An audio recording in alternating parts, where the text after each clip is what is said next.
Alright, so that's what they look like after I gasless wire feed welded them with a MIG welder, but it's gasless because, well, it was a cheap Harbor Freight welder and it works great for a lot of things. I mean, this weld was fine because it was just a plain crack, you know, but the metal was so thin that I kept blowing through. And that I was trying to weld on top of somebody's previous weld as well as that spot right there. So, I guess I'm going to grind them off and see how they look. Alright, so, progress report. These, we're not really going to look real close at them, but it's remotely smooth. I even beat in the bottom, you know, from the bottom side to try to get that some, you know, a little smoother, somewhat smooth.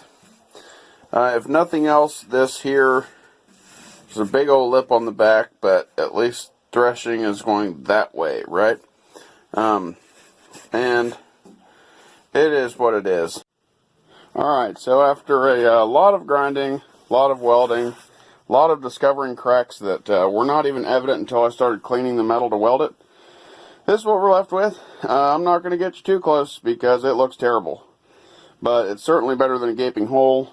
And there was a big crack right here where it was raised up about this far and it had stuff packed under it, and that led to, you know, what was a simple U-shape into all these cracks and stuff that like I said, once I cleaned it, they just webbed everywhere. It was terrible. But this is the drum that came out of this machine. What I was talking about excuse me, I got a lot of grinding dust. This shaft is broke off. You know, and honestly, this bearing is really good, but the bearings in that drum are shot. But yeah, I don't have time or the patience to sit here right now and remove these collars and transfer the bearings onto this one, which does have a good shaft, but yeah, those bearings are not the best, but the collars are at least intact. The drum is beat up, but it is what it is. I've got to tack weld this on here real quick. Don't know if that'll do any good or not, but I might as well. It's right here out in the open. And then we'll be sticking this thing in. Oh, that looks good, doesn't it? So we got the drum in here. Now, it was a pain because those couplers, they're meant to come off. You know, and then you take the drum out. Well, that drum, the old one, came out easy because it was broken off on one side. And I had to pry it out of the 1400. So basically I just smacked all this in, you know, made a spot where soybeans can just get all kind of caught up. But I'm just joking. I took this plate off because now I can get a pry bar and straighten this piece back out. So I guess we'll do that and then start stretching this chain. Alright, so there you have it. Haven't stretched the chain yet, obviously, but that is close enough, right? I mean, and it's weird because in the other drum was the same way. I don't know why, but there's not very much of a gap on this side, and then there's a big gap over here. But even if you look back at the chain, there's a big gap on this side and a little gap on this side. So maybe I guess that's just the way it's supposed to be. You can even see the chain in the center there. You know, where those bars are, using those bars right there as a reference, it's way off more to this side. So, I don't know. It's way later in the day than I wanted it to be. Might not get to run today. If we do, it'll be dark. But, I don't know. Let me get this chain stretched. Alright, so that is what I did to pull the chain together around that drum. Little ratchet strap action, really wasn't too hard. Had the wife slide them in as I pulled the last little bit of tension. It's hard to do by hand because, like, as this webbing is suspended, you know, by pulling on it by hand, you're having to lift all of that, if that makes any sense. So the ratchet strap worked good for that. Went to put this one in, and all we could find was this piece. And I was like, huh, well then, where could it be? So after looking on the ground for forever, we found it right there. Yeah. So that is in there a ways. I'm hoping that I can get it with my little, what I call just a grabby tool. I don't know if I can. I'm praying that I can. I should be able to. Let's see if I can do this all one-handed.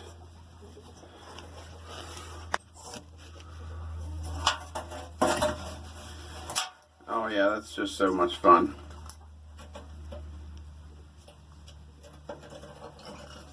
Oh, nope. Doesn't help that my grabby tool's actually broken. Alright, I'll have to put you down. We have success. Thank the good Lord, because I sure as heck wouldn't have been able to fit my arm in there. And my daughter probably could have, but I'm not going to stick her on top of a bunch of sharp metal, right? And it would just so happen to be that I'm right on top of a piece of weld. So I guess that is what it is. And after some slight readjustments, we got this one in here. Had to move my strap a little bit. But now I've got to go get the new cotter keys that go into that. Cotter pins, some people call them.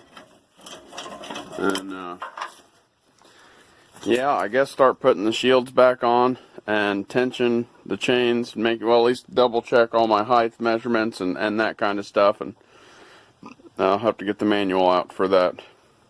Alright, well, that took all day. It's 5:30. I just got back from eating dinner, which was like 25 feet away in my kitchen. But I went through, got this thing stuck back together. My wife's not feeling good. She's still going through a lot of morning sickness. But I did adjusted the chains, you know, the level, so they don't drag too bad. And yeah, you can hear it. They still do. I mean, they were terrible before. If you would have saw the bottom of that floor, it's grooved from these teeth. But it's not too bad. The patch, you can see that it does good. Doesn't interfere with anything. So I adjusted the tension. I adjusted the roll height. I also adjusted the 3 chains that run this header. One just runs an extra drive over here that doesn't hook to anything unless you're doing corn, but I still adjusted it because it was like flopping loose.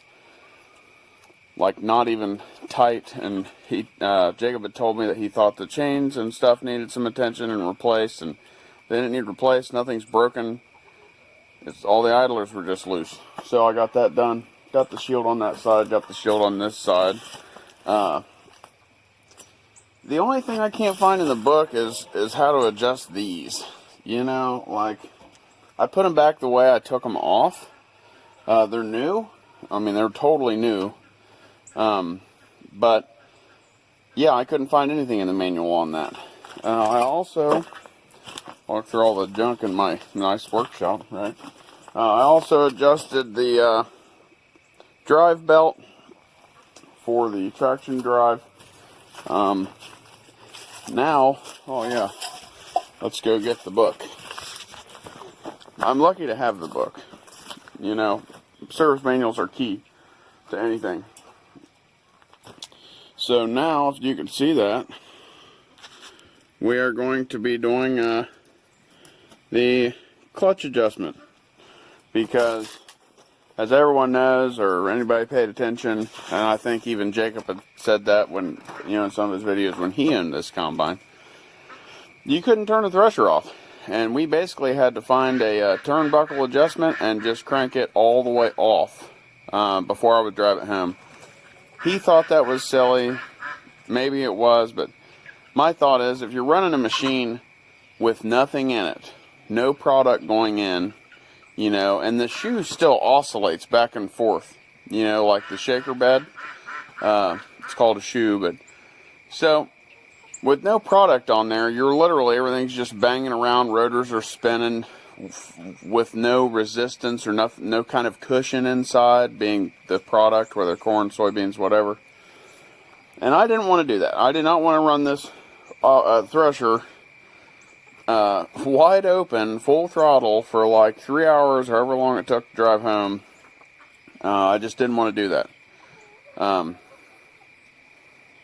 You know, I guess that would be like jacking your car up and then driving 60 miles an hour for three hours with the wheels in the air. I don't know if that would do anything or not either, but still, it didn't sound good. So I've got to go through and do that. I've got like 8 roosters right now. It's crazy. But, yeah. So I guess if there's still daylight, I'll get back with you. On this clutch adjustment, I think it's something in the lever because you can't see from here. But somebody has cut open the bottom of the lever box, like where there's a header engaged, thresher engaged, and unload auger engaged. So I think it's something in there. I don't see why we had to adjust the turnbuckle as much as we did at the actual thresher clutch. So the clutch wasn't stuck from like rust or anything like that. It was just straight up out of adjustment. Something's not disengaging it. But we'll get it figured out, and don't know if I'll take the combine over tonight. The only thing I have left to do on the combine is grease it, adjust that clutch, and throw this chopper belt on. The only reason it's taken off is because the guy that bought the diesel TR70 from Jacob, or actually Jacob's dad, he needed a belt for reference to go get one, because I guess he had went to, it's Nick, that guy Nick that on Bame Farms channel. He had went to New Holland several times and kept coming back with the wrong belt, so Jacob said, we'll take this one and match one up, you know. So, yeah, not a lot left to do to this.